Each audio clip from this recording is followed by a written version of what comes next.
Have you seen Tess Frame's content online? You've got to check it out. I'm so excited to invite her into the Leading Saints podcast for this discussion because she does such wonderful. She is a Zion builder.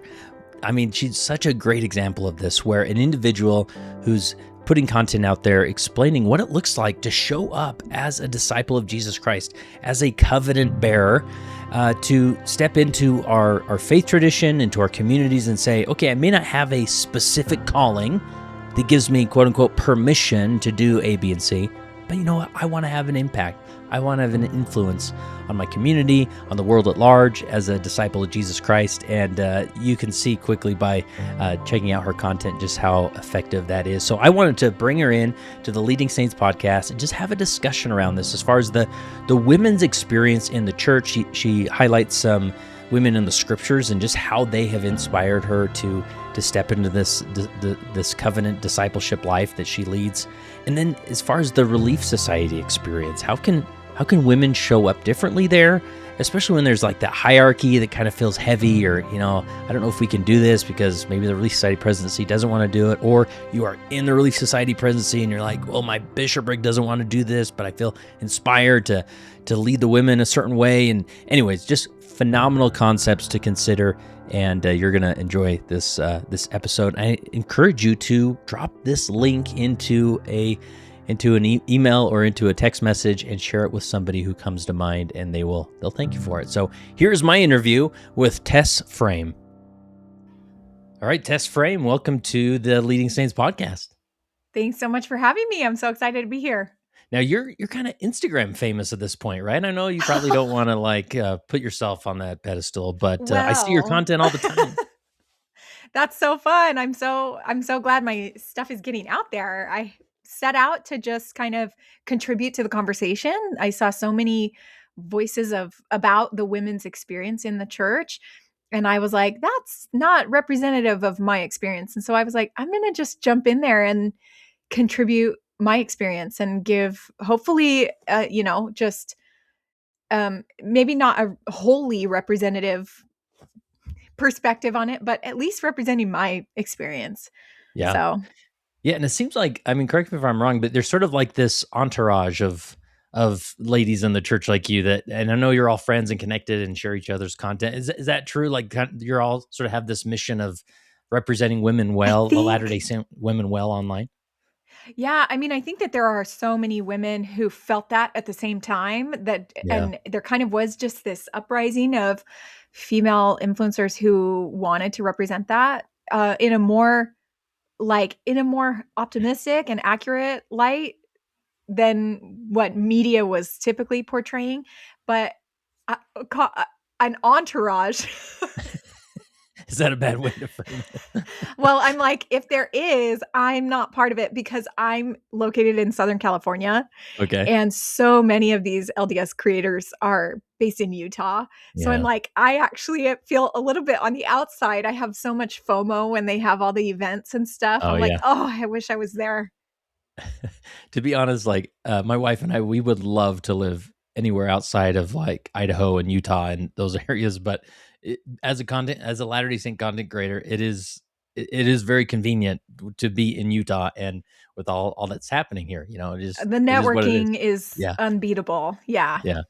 So maybe someday when I retire from this content world, but we'll see. Well, very cool. Now I risk completely taking us off the direction we're headed, but just really quick, and this deserves like a whole podcast series, but I was going through your content and then I came across the various stories that you delivered one of your babies while you were in a coma. Yes. So give us the quick story there.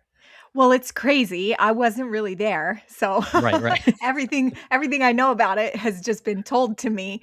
But I was in a coma with lung failure in late pregnancy. And it was so risky for the baby that they delivered him while I was sedated. And so I woke up and didn't know how I had gotten there, but I also didn't know that I wasn't pregnant anymore. So it was a pretty traumatic experience for us and for our family. And the post-traumatic stress recovery period for several years was definitely harder than the physical recovery. But it was a very faith expanding experience also. So did the lung failure come just as a result of the pregnancy, or? No, I got the flu in late pregnancy, which late pregnancy can exacerbate illnesses that you Uh-huh. would normally you get better after 3 or 4 days. But, I think just being so crowded in here made it just you can't cough effectively. You can't and that's, like, a really important part of getting better from a respiratory illness is getting the fluid out, and I couldn't Yeah. cough. So Oh it my turned into goodness. pneumonia and then sepsis and then organ failure. So did the what's the word? Did the doctors put you in the coma? Yeah, Was that the idea? Wow. yeah. Interesting. I think they saw my condition, they saw my blood oxygen levels. I was in the 70s. A healthy adult should be in the 90s or like as close to 100 as possible. And I was in the 70s, and so they were like, "This is like we're worried about brain damage for the baby with blood Yeah. oxygen this low." So they put me Holy cow. under general anesthesia, I guess, You were you were there and but not there, right? delivered the baby. Yeah. Holy cow. And so how long were you sedated then? So they put me under general anesthesia. I think the plan was actually that they put me under general anesthesia to do the C-section right away. But then I couldn't be extubated. I was not able to breathe on my own. I was dependent on that. So I think I stayed sedated for 2 weeks, and um then they do breathing trials. They try to bring you out of it because there's limits to how much like your body becomes more and more dependent on it. So they try to bring you out. And then if you fail, they put you back on. And I failed. They put me back on. And then another week later, I failed again, and they ended up tracheing me. Holy So I've cow. got the scar from Holy cow. That's I not your know. typical you know, giving birth scar that, that No, people have. no, Holy not cow. typical, Wow. not ideal. Wow. That's fascinating. So is that your youngest, or do you have children after that? That was my youngest. That was my No. third son, and he's 7 now. Oh wow. Wow, what a journey. And obviously there's so probably filled with miracles and stories and faith So development much. and all that, right? So very Yes, cool. absolutely. Cool. So with your content, what I've really appreciated about it, we featured some of it on the Leading Saints account and so forth, but just this approach of I don't know if it'd be, and I'll let you frame it better, but like calling or finding purpose in the church and just leading out, without waiting around for to be told what to do or be told what your calling is. Is that like a common theme that you have in your content? Yes, it's something that has come up a few times because I see people will say things like they're agreeing with me. They're like, "Yes, I love this. I wish the church would change this thing." And so I see this narrative a lot that members have like, "I just wish the church would do this." And I'm Hmm. like, "The church is you." Right. Yeah. Like we are the Go do it. church. Right. Yeah. Yeah, you don't need to wait for somebody to make a system-wide change. You can actually just fix that problem right now. So I also I tend to be the type of person that like I would prefer to just take action and then apologize if it was the wrong Right. thing. Yes. I'm Absolutely. like, I'm not gonna wait for permission. I'm not gonna ask. I don't need anyone's permission to do stuff. Um, so and with especially with issues that you might see on a local scale in the church or in your specific congregation, things like somebody feels left out or needs are not being met, or the youth organization is really struggling, or whatever it is. It's like that is a local problem. That is not a systemic problem, and who fixes that is the locals. So Yes.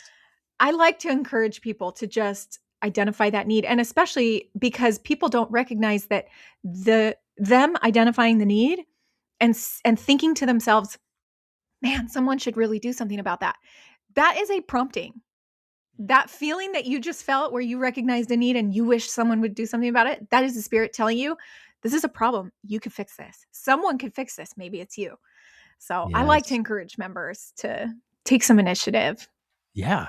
Yeah, we're definitely kindred spirits in this area where and I'm much, just with my work with leading saints over the years and assessing issues or cultural dynamics and things, I've become much more of like this libertarian type of person in relation to the church, where people say, I wish the church would do A, B, and C, and everybody's got their thing, right? Like if the church Yes. would just do whatever.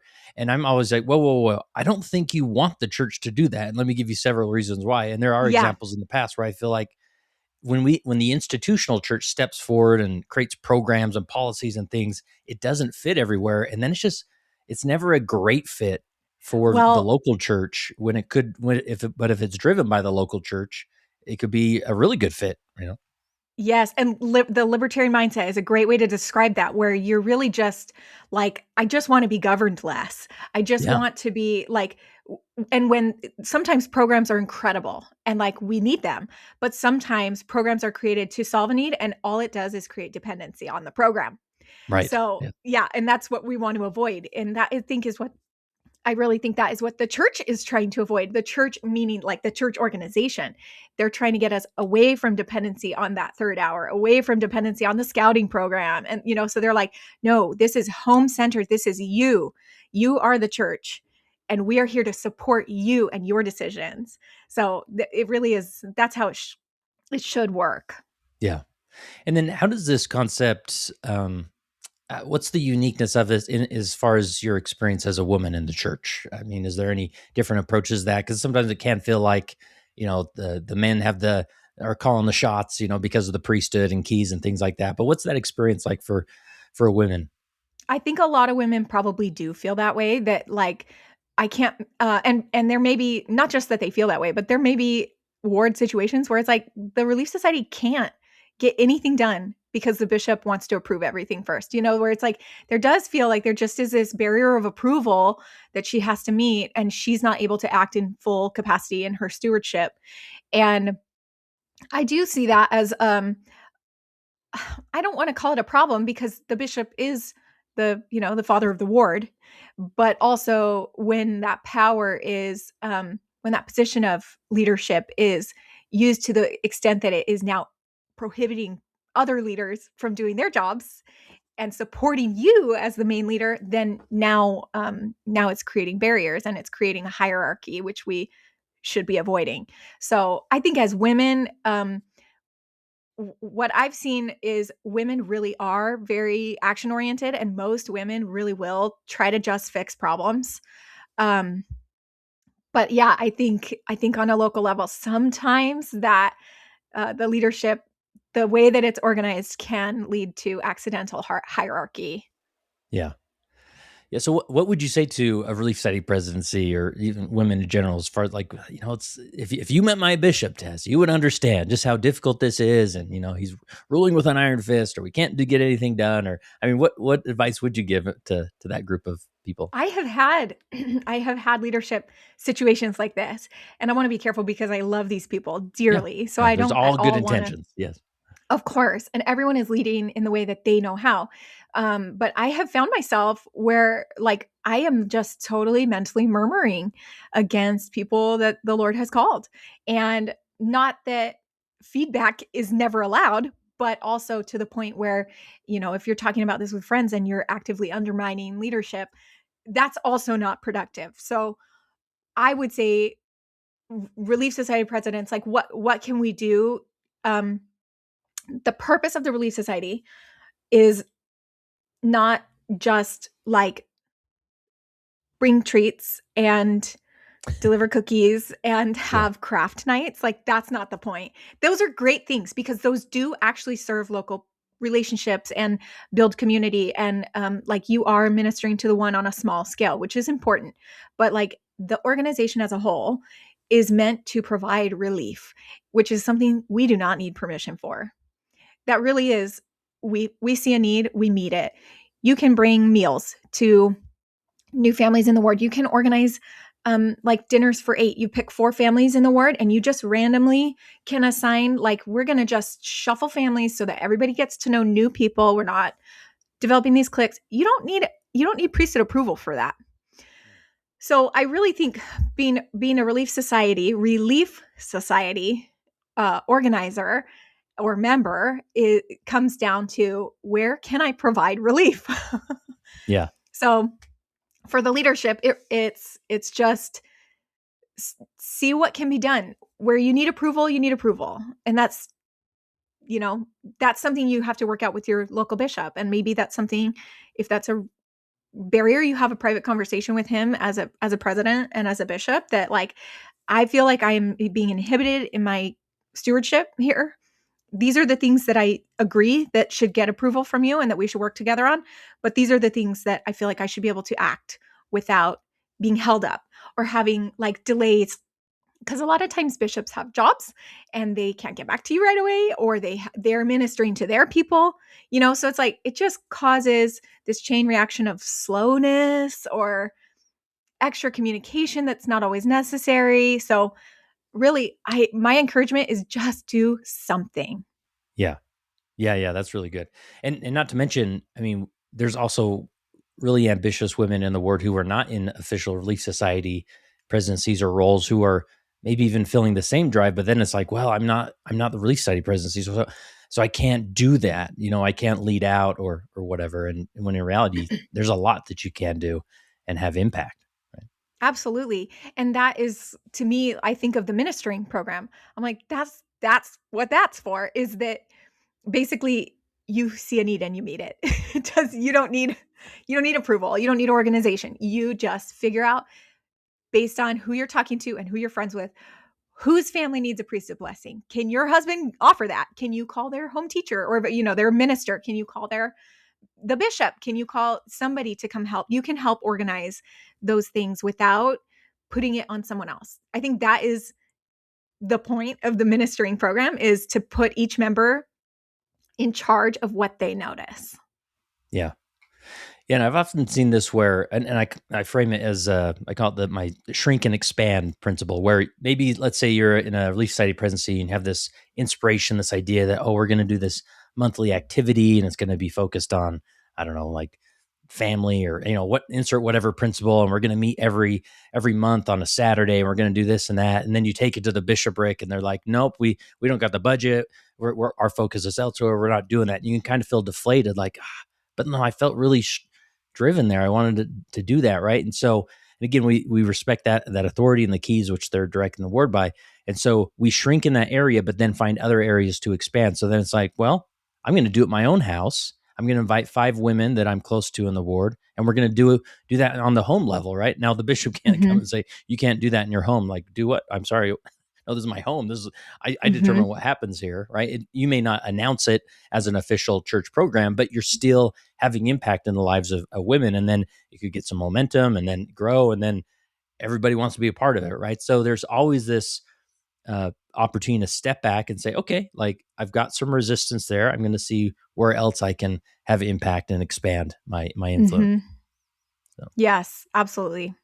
Cool. Tell me about, I know you've been like inspired by different figures, women figures in the Bible or in the scriptures. What comes to mind with that, and how do they inspire you?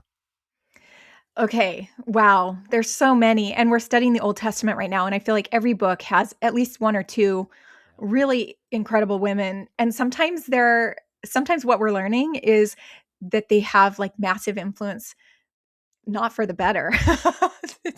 Some of these women murmur, and some of them, like Delilah, like sever the covenant, and like, they have massive influence, all of them. And what I love is like finding continuity in their stories and seeing how each of these women relates to each other, and like either genealogically or just spiritually, that something they went through is similar. Like you have Sarah, Rebecca, and Rachel, 3 generations of women in a row who all struggled with infertility and all said special prayers and were granted fertility later than they felt was fair. So you've got this cluster, and some of them were like, they were righteous women. They were receiving revelation from angels, but they also were like tricking, like Rachel tricked Jacob. So it's like they're these flawed women who, and I think we can relate to the pain that they go through and the desires that they have and the prayers that they utter, but then also their flaws that like Sarah laughed at the revelation that she would bear Isaac in her old age. And she's like, yeah, sure. And then Rachel, tricking, Jacob, right? Yeah, I believe so. Um, You're on track. I'm mixing up all my I know. couples Yeah, here. there's a lot. There's a lot of stories.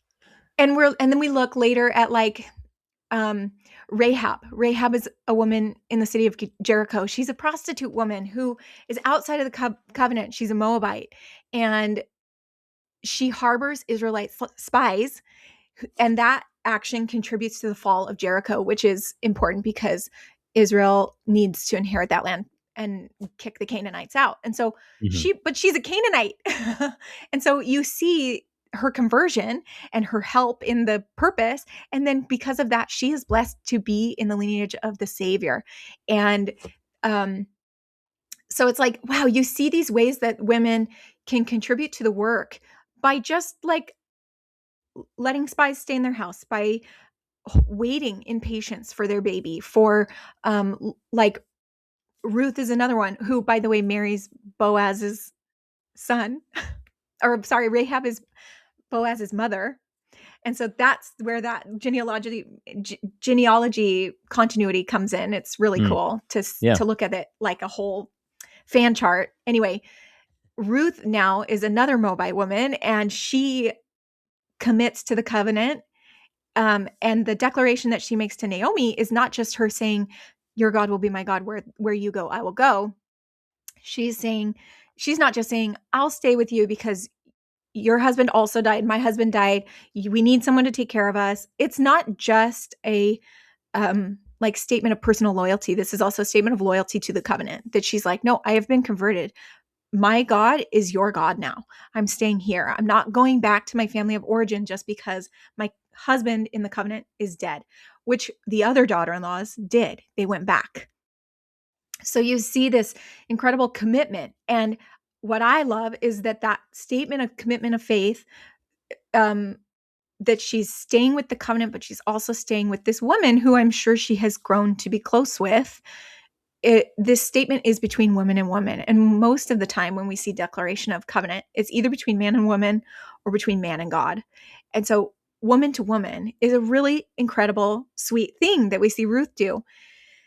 And it makes me think, like, what can we as sisters in the covenant do for each other? We make our covenants with God, and then now our job is to lift each other, share the gospel, unite families for eternity, do the Lord's work, ease one another's burdens. Like there's all these covenants that we make in baptism and in the temple. And these scriptural figures are great examples of either the carrying out of those covenants or the failure to keep those covenants. And we see the consequences. So I just love, Ruth in particular sticks out to me because this happens to be the week that we're studying her. Yeah. And I just think, man, how have I not only declared my commitment to the Savior, to my fellow sisters, but also declared that because I'm committed to the Savior, I will stay with them. Yeah, that's powerful.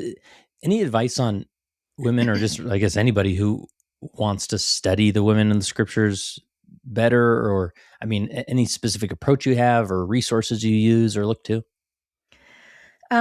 Well, I have an advantage because I'm studying several weeks ahead for my own podcast. We do a Come Follow Me podcast. So, and it's geared towards the women. So I'm specifically searching for the women as we read. But honestly, there are, you could search, give me a list of all the women in the scriptures, and you just can go through and comb through and read about them and what they've done. You can also, honestly, AI tools are probably really helpful for this. They're not good at creative work, but they're really good at compiling work that's already there. So you can say, scan the Old Testament and show me all of the women in the scriptures and give me the bullet points of their biggest contributions and why they're recorded in these books. And you can kind of read quickly through rather than like being intimidated by the work as a whole. Not that there isn't value in the work as a whole, but right. If you're wanting to kind of, it's a lot. And if you're wanting to specifically pick out the women, this is one way that you can kind of do that quickly. I also love studying the Old Testament in particular with the resource Strong's Concordance. It's an index of the Hebrew and Greek origins of all the words. And it just deepens the study so much because you notice as you go that there are multiple meanings for certain words. And so then it's like, if it was translated just slightly different, it means something different. Or you realize that there's actually a Hebrew metaphor at work that doesn't mean what it literally says, or that their names mean something really special. Hannah, Samuel's mother, I forget what her name means, but I just recently looked it up and was like, her name is so significant. It just adds to like the symbolism of her action, like that her name represents who she actually is. So there's a lot that can be gained from looking at those kind of original languages too. Yeah. And I'm sure that, I mean, there's obviously a great benefit of, putting together a podcast where you're going to talk through this information, going back to our conversation with church Yeah. programs, what the church should do is mandate that every member of the church has to start a Come Follow Me podcast Yes. because you gain so much from it. Yes. Yeah. Now, Oh, I'm now some are also the listening gospel and saying, doctrine teacher, oh yeah, exactly. Right. and that Yeah. helps too. Yeah. Now, some are wondering, some days it seems like every member of the church has a Come Follow Me podcast, I but know. it's really, but I we know. It's highly true. recommend it. It's good. It's good. I know. It's so And funny. anything else that has been mentioned as far as like women in the scriptures who lead, or that you want to hit on before we move on?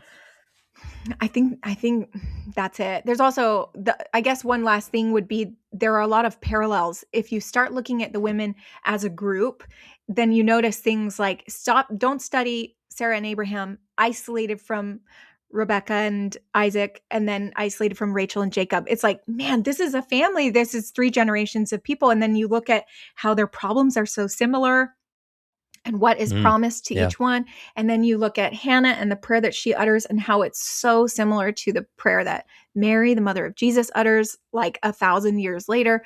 So there's just continuity with the women in the scriptures. And I think God wants us to notice that and Yeah. see that like we're not different from them. We often will think that because in our brains it was so long ago that they must be very primitive. They must be a very like primitive version of us. They're the same. They have all the same problems. They are also just as smart. They are just as spiritually receptive. They have the same family connections and issues. So I think God wants us to notice that. And you Yeah. really see it with the women. Yeah. Right. That's awesome. And then going back to our discussion with like, as far as the Relief Society experience or the women's church experience, like, is there any specific crossroads there? I mean, obviously the women in the scriptures are inspiring and there's so much to consider about their approach or what to learn from them. Is there specific ways that you felt like these stories or these Bible or scriptural figures have influenced just your experience as how you show up at a church or engage in the gospel or be a disciple? You're saying specifically like the scriptural figures? How have Yeah, they did you just affected how find I inspiration there, or is there more of a specific application that you found as you've studied those lives? I think it just yeah, it probably just depends on the woman and my state as I'm studying her Yeah. and just like what I'm specifically needing to learn or gain from that. But like I said, I'm studying Ruth this week and it just really struck me that like this commitment woman to woman is so special. Um and it is by her committing to her mother-in-law, she is committing to the covenant. So this connection, woman to woman, like this is the spirit of the Relief Society, is that we commit to serve one another in the name of Jesus Christ, you know? Yeah. Yeah, that's really good. How about any other like opportunities that you're always trying to communicate through your content as far as opportunities for ways, whether, I don't know if it's always focused on women or just, as a Latter-day Saint in general, but what are some other opportunities of ways we can show up or have impact or influence? Well, I get a lot of, I mean, anytime you're posting faith content online as a member of the church, you're going to get a lot of people who disagree with that. And so some of my content is like a comedic reaction to some of the stuff that I encounter.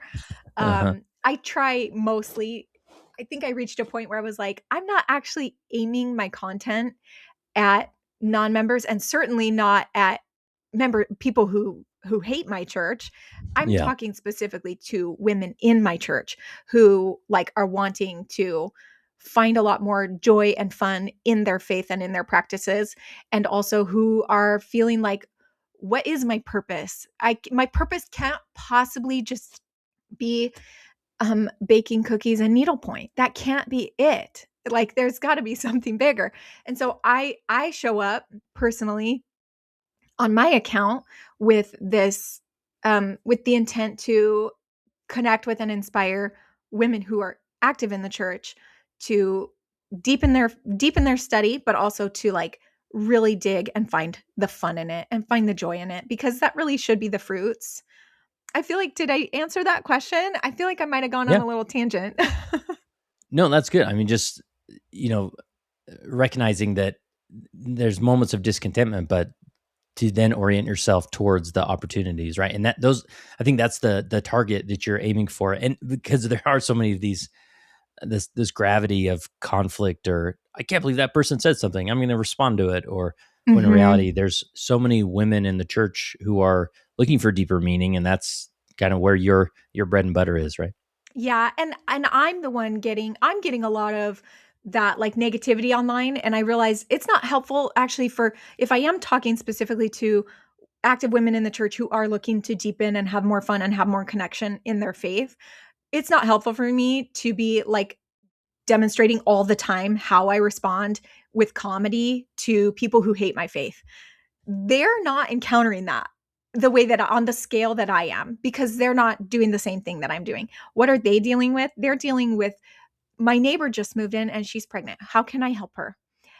There's an inactive ward or an inactive family in our ward, and my friend is best friends with their kid. My son is best friends with their kid. How do we inspire them or invite them without making them feel like we're pressuring them, or we only want to be friends with them because we want to bring them back to church? Like, but how can we share our faith in an unintimidating way?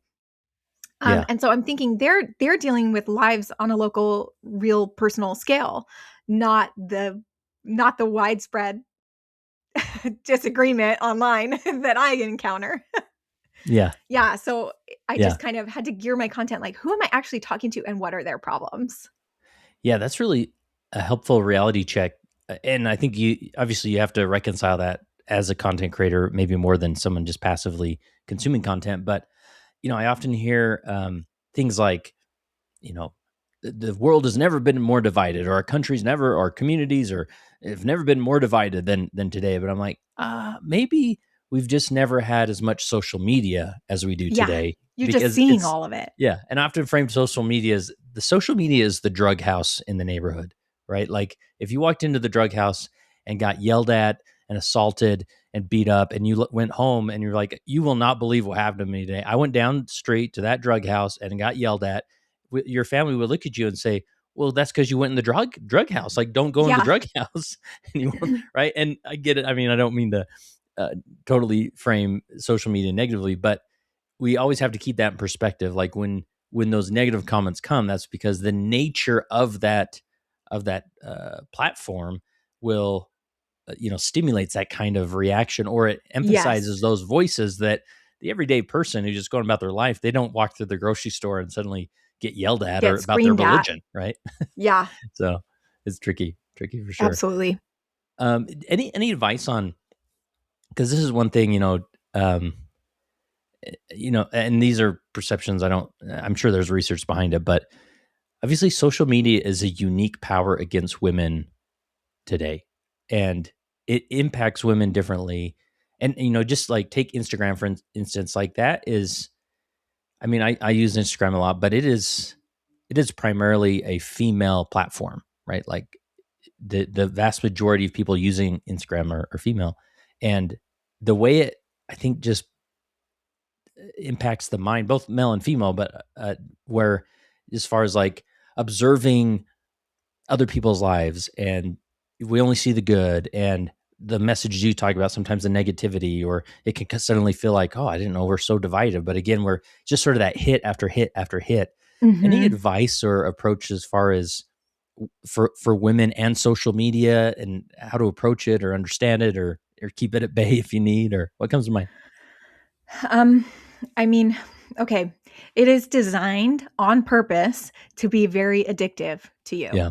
So Right, right. the reason that you feel like you can't stop checking it is because they want that. They want you to keep opening it and checking it and seeing more. And also, this is something I learned in my post recovery from my bad birth, was that anger is an addiction.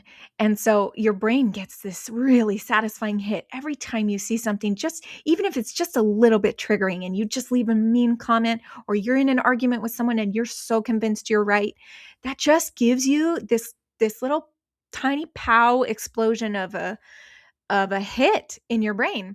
And talking about drug houses, Right. it's really it's really what it's doing. And it's doing that on purpose. And I think if you can recognize that it is trying to trigger that response from you, it makes you a little bit, it makes you a little bit less susceptible to just fall right into that trap. And also realize that it's very easy to get into those because you're behind a screen and you're not face to face with a person. So we've lost that interpersonal communication and that compassion that is really essential for bridging those gaps. People say things to me that I'm like, if I had you over to my house for dinner, would you say that to me in my house? Yeah. Because when you come Right. on my page, you're in my house. You don't get to say that. So really, we just have to remember in all of our interactions that these are real people that we're dealing with. I'm a real person when people talk to me that way. And I can tell right away when someone has lost the ability to see that they are talking to a person and not an account. Hmm. With road rage, you're not angry at the person, you're angry at the car. I've noticed Yeah. that about myself. I'm like, oh, this Subaru. It's always the Subarus, It's What's the deal always with a that? Subaru or a Prius. No, now it's the Yeah. Teslas. Oh, well, there you go. There you go. They're everywhere. It's so funny. No, you get mad at the car because you disconnect. All you're seeing is these big machines around you. You're not seeing the Yeah. individual people. And so it's a similar phenomenon with social media, that you're seeing the account and a response is being triggered on purpose in order to get you to engage and keep you on the app and keep you spending money. And when you realize, oh, I'm totally just a player in their game, and you can separate the emotion and the responses, those primitive responses in your brain, and realize I get to actually choose how I react and respond here. They don't get the power over me. I think that really changes the addictive nature of the app, the negative nature of the app, because you are now not responding the way they want you to respond. And you're keeping that addictive tendency in check, both with the like compulsive checking, but also with Yeah. the those impulsive, like the angry responses. So my biggest advice for managing social media as a woman, and especially as a woman in the gospel, is we've been advised to be peacemakers. And I think a huge part of that is realizing when we are internally peaceful or not, and like really become self-aware in our usage of social media. Yeah. Yeah, there's that, just sort of having that check-in of like, because I'll find myself sort of like drawn to it after, and it's like a kind of a overwhelming day. And so you just want, like, just give me another funny meme. I just want to laugh at something, so I go back to it. But sometimes like, oh, actually I need to put this down and engage with like my children or with human connection and real Yeah. life. And it's amazing how I can almost feel my brain reset, and my spirit Yes. kind of reconcile or recalibrate And I think, with all that. and one thing that you had brought up was that like this seems to be a primarily female app. There's men all over it, but women tend to be like the most heavy contributors to the app, whether they're consumers or creators. I think a huge part of that is that we are built to be aware of what other people have around us. We're built to compare. Like that is, Yeah. and that's not a negative trait. That's a primitive trait. It becomes negative when we use that to fuel our dissatisfaction, our constant dissatisfaction. So it's important to notice what your neighbor has, because if her family is healthy and they have clean water, and your family is always sick and you don't have clean water, you notice, what's different here? She has clean water and I don't. I need to get clean water. Like Yeah. that's important. Yes, But yes. when it becomes her car is nicer than mine, her clothes are nicer than mine, why is her family always smiling and happy and mine's not? It's like, oh, now we got to realize that that manipulative nature of the app is at work to keep us dissatisfied and spending money, So I think women are especially wired to notice when things are different from our family to another family. Yeah. Yeah, and that's tricky because you can just, instead of just looking around your neighborhood at like 3 families or 5 families, suddenly It's you're looking at thousands. 100, thousands of Yes. families, Yes. right? And even a innocent picture of a family standing outside the temple after, their daughter's first baptism, or baptisms for the dead, like, it's a beautiful family moment, but then we can't help but say, well, why isn't my family like that? Yeah. And it's just again Yes. and again and again, right? And so, And yeah, aspirational stuff looks beautiful and it's so enticing, and it's like we do want our families to feel peaceful and happy and clean and well clothed and well fed. But yeah, it does well for a reason. It's because most people don't have that and they want it. So you got to be able to draw the line for what's real and what's not always real. yeah. Really helpful discussion. Well, what other point, principle, concepts have I missed or have we not talked about that you want to make sure we cover before we wrap up? Okay, I do want to talk a little bit more about like the Relief Society. We touched on this, the purpose of the Okay. Relief Society and women's role in the church, in his original church that he established during his mortal ministry, and then Mhm. also in the um, restoration. So women were part of his ministry. He had women patrons financing his ministry. He had women traveling with him. He had students or disciples that were women, and he never ever condescended to them as if there was a social difference between men and women. In fact, Which there was a social um, difference, but there he didn't play was along with. Yeah. in Yeah. society there was, but Yeah. for him, in an eternal sense, there is no social difference between men and women. Men are not higher or more worthy to like receive spiritual guidance than women. And what I love so much about his ministry is the first time that he ever declares himself to be the Son of God and the Messiah is to a woman. And he so we often talk about his second coming, but I like to think of it as his third coming. His first coming was his birth, his second coming was his resurrection, and his third coming will be when he returns again, so the second coming. But both times he's already been to earth, he was received by a woman.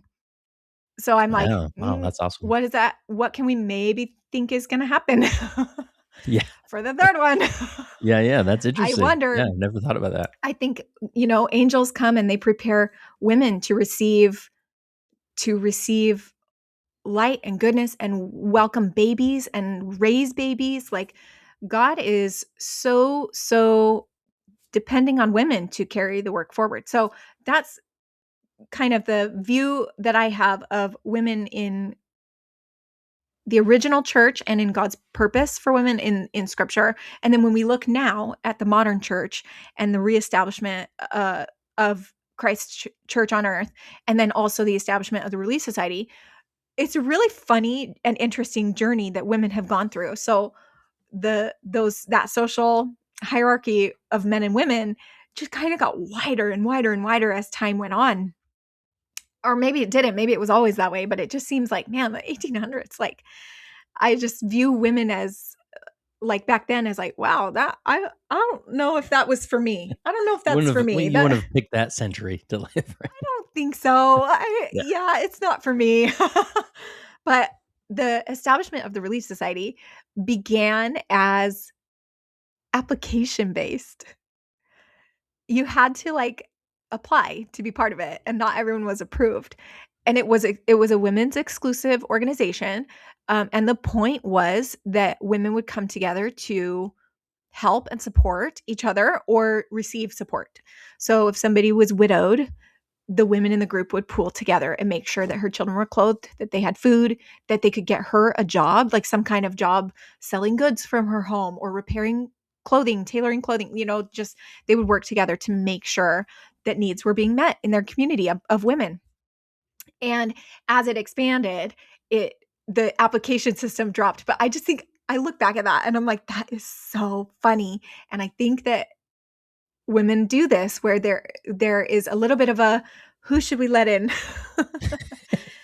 We see this in the church. There are, Mm. women do form factions and cliques, not just women, but when I'm talking about women in the church, this happens.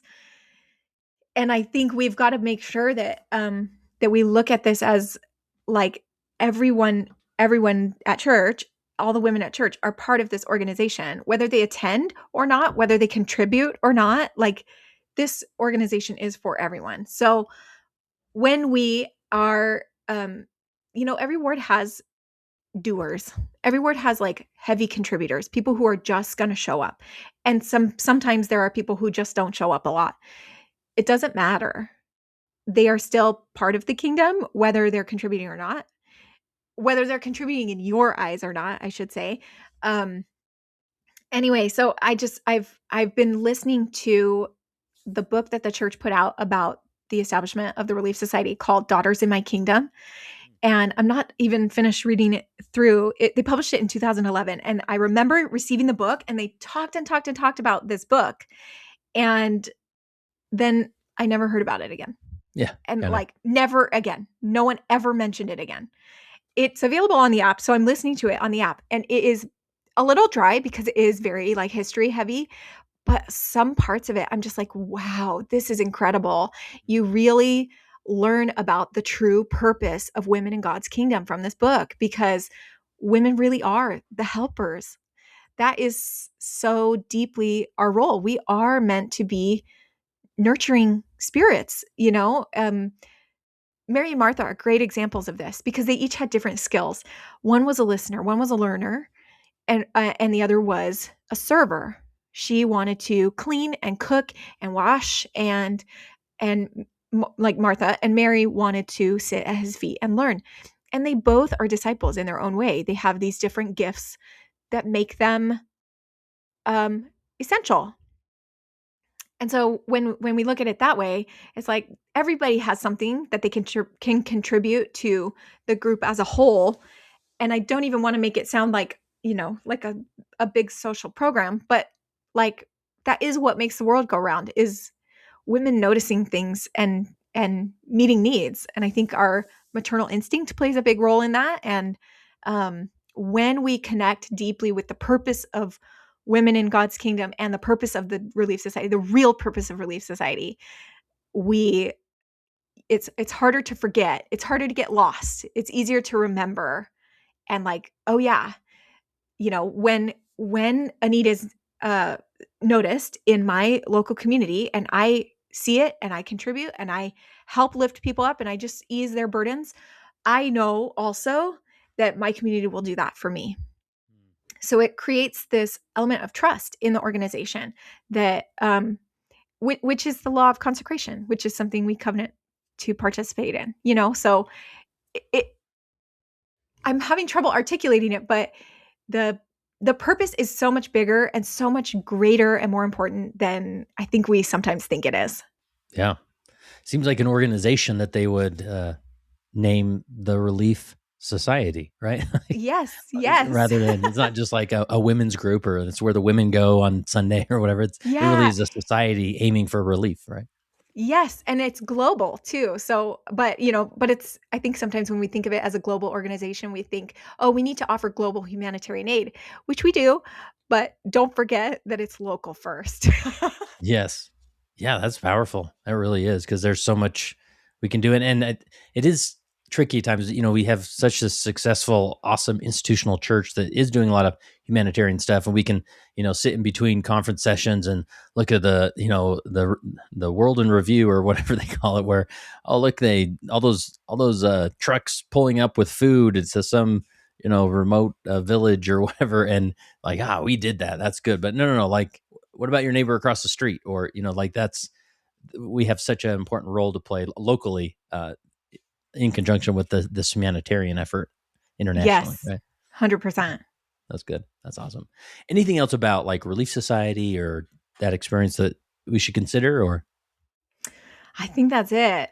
Okay. I have a That's cool. testimony of the organization. I love it. Yeah. Yeah, for sure.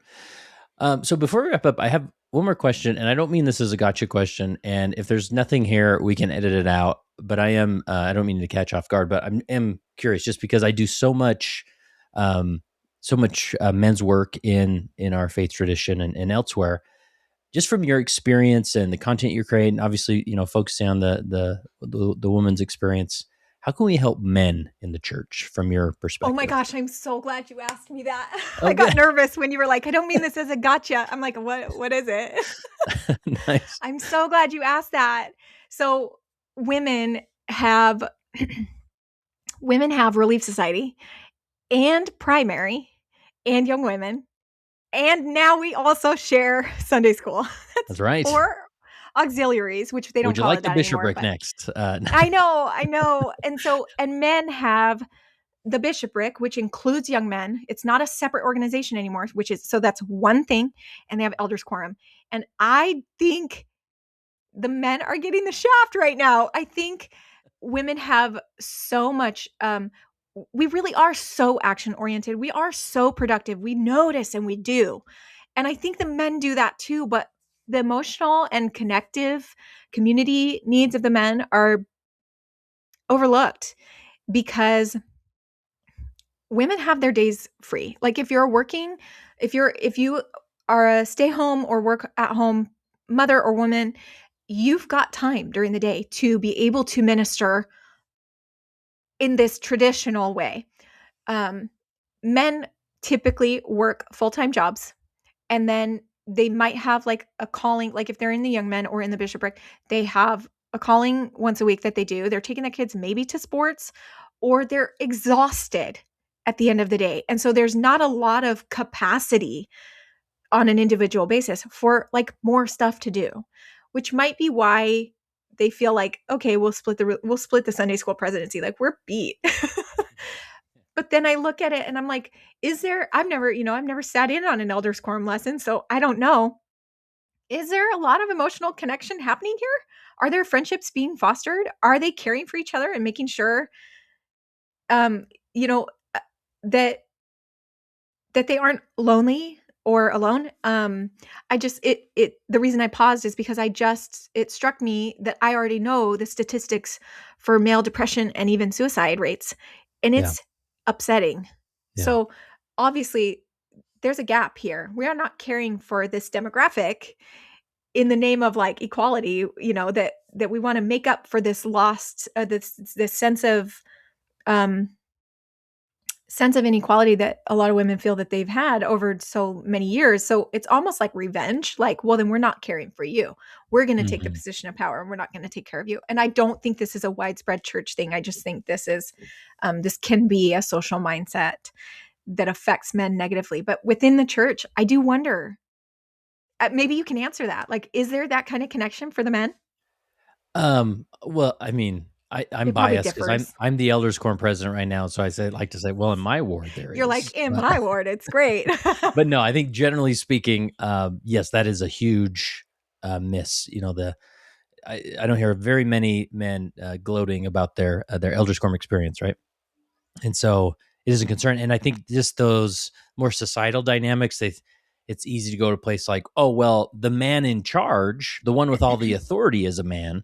So what's the problem? When in reality, just because one man in the ward has the priesthood keys and authority to direct that ward doesn't mean he resonates or represents all the male experiences in the ward, right? And so Mhm. oftentimes that's where the mental health can sneak up on men, and it can just Mhm. be a really negative, disconnecting experience, right? And so, Yeah. um, and um, there's probably a episode in me on this, but our church, we terms like the patriarchy get thrown around, but I would make the argument that our church is becoming more and more and more and more a feminine type of experience, right? As far as the diminishment of scouting and outdoors, and like you mentioned, these organizations, there's less and less opportunities for men to step into a directive role in Mhm. those things, and even the fact that the institutional church, there is no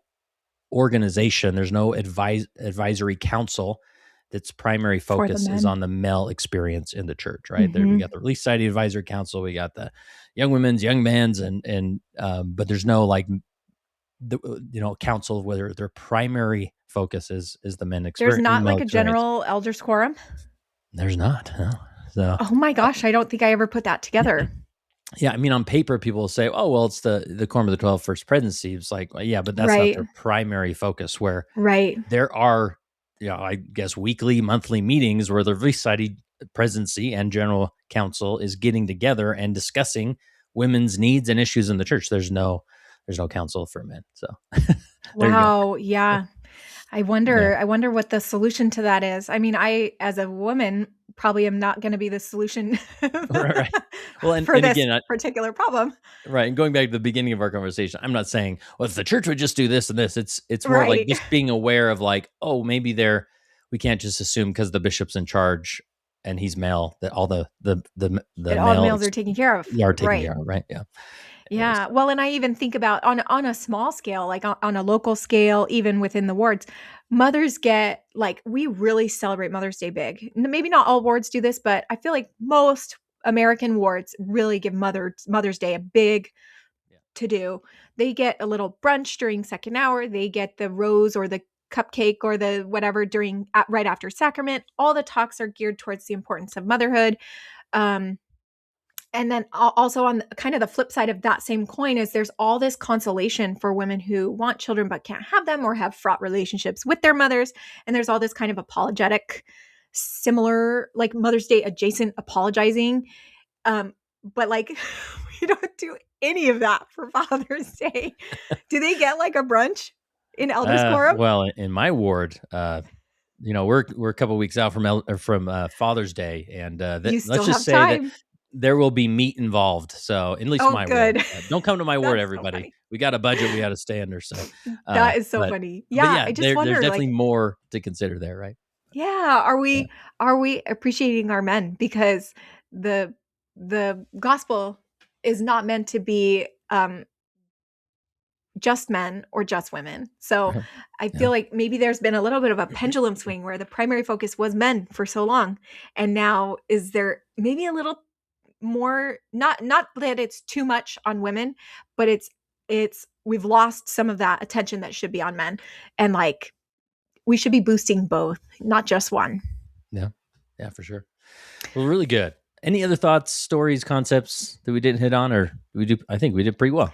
I think we did great. For That's awesome. context, my opinions about the men's programs and the young men's programs. I'm a mother of 3 boys, Okay, cool.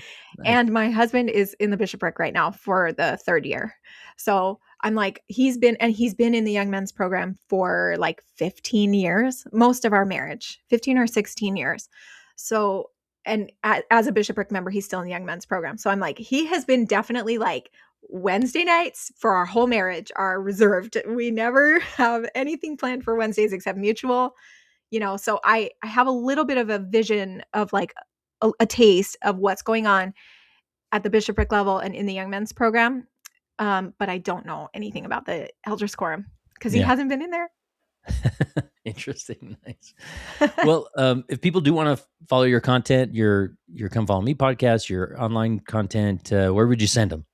Oh my gosh. So my personal account is Tesiah Frame at Tesiah Frame, TESIAH frame, like a picture frame. And then same website.com.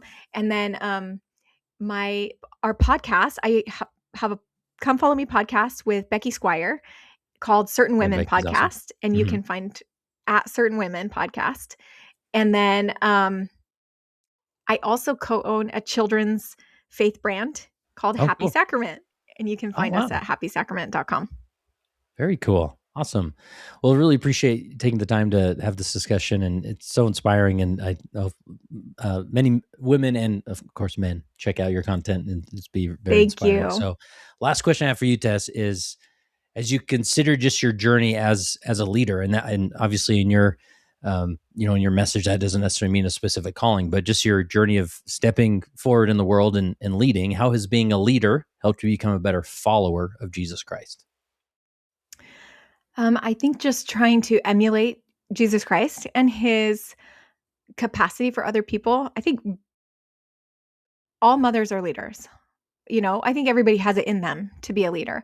And I think my motherhood really woke up something inside me to be able to see other people, to see the child in other people. I feel like I look at like adults and I'm like, I could see what you looked like as a baby. It makes you like that. I can see the preciousness that your mother saw, and it's especially helpful when you're dealing with somebody who's maybe kind of difficult to deal with, that you're like, this is just a kid in a grown-up body. Like, we're all just kids, And I think being able to have that kind of maternal compassion is very Christ-like. I think to be able to see other people like they're just kids, and they just need gentleness and kindness. And like my goal with disagreements is, can I make them laugh? I don't have to make them agree with me, but can I make them laugh? Because it takes all the heat out of it, So I think just emulating Christ in that way, being able to see them as little children and love them regardless of position differences and stuff.